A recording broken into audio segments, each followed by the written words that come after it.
I had the opportunity to race at Spa Francorchamps this year with Sorg Rennsport. Spa is one of those iconic tracks that you don't turn down when given the opportunity to race at. This was a 12-hour race as part of the Creventic series.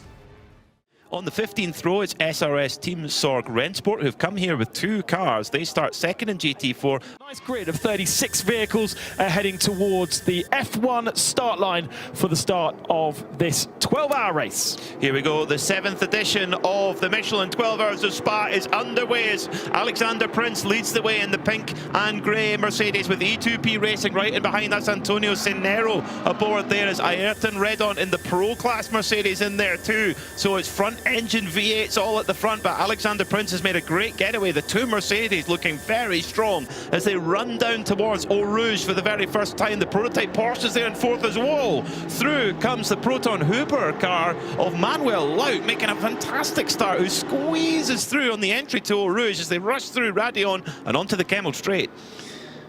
And this is where slipstream is all so important. The Aston Martin having a quick look for second position. Those front 3 breaking away from a little gap. I think because Manuel Laut was so aggressive through Eau Rouge, he kind of ended up bulking Ralph Bond through Eau Rouge. And now there's a lot of cars behind Ralph, who was slow out of Eau Rouge and Radion, and therefore slow all the way down the Kemmel Straight. I think we might have had an issue behind him, though, because quite a few cars delayed through Le Carme. No yellow flag, though, flying. But that seemed a little strange because they went in as one and came out apart. That's a great spot.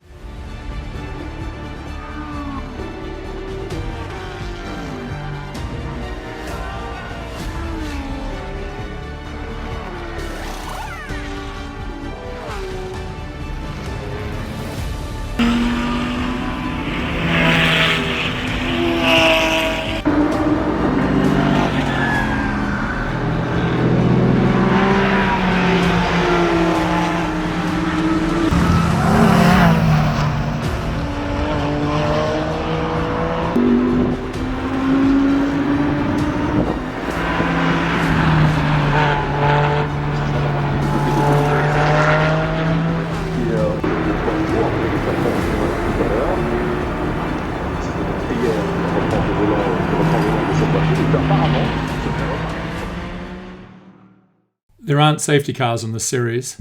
They have what is known as a Code 60, where the entire field is limited to a speed of 60 kilometers an hour when there is an incident.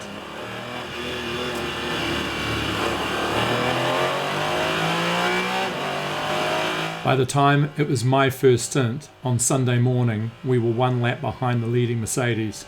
So my sole goal in my stint was to get us back in front of the Mercedes and on to the lead lap. I got in front of the Mercedes at the first corner, but as we led over Eau Rouge and then down the Kemmel Straight, we were met by another Code 60.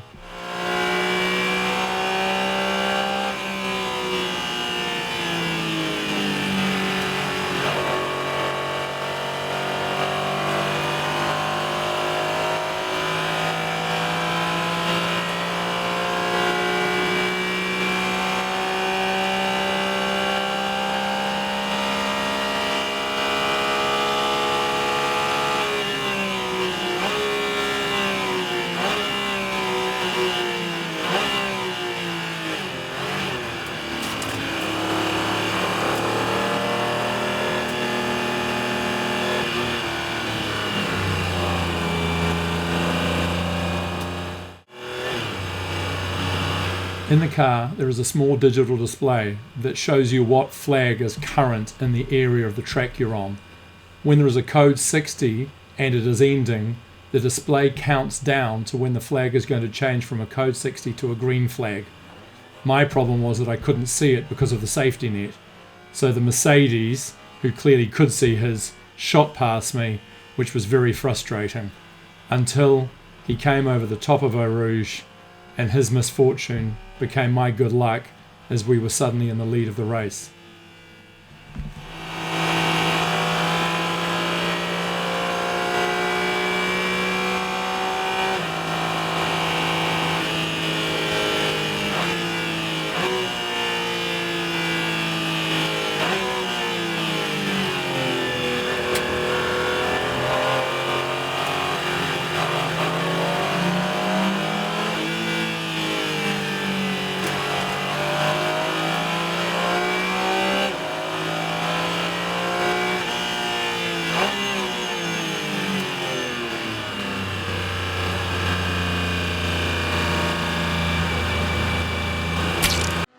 Not such an easy stint at all for Tracy Crone. We had the Jutta racing Audi behind him on the brakes into Bruxelles, tucks the nose in and just gets it a little bit wrong, so goes a little bit too hot in, and the poor old GT4 car, which is on the outside line. That was the leader in GT4.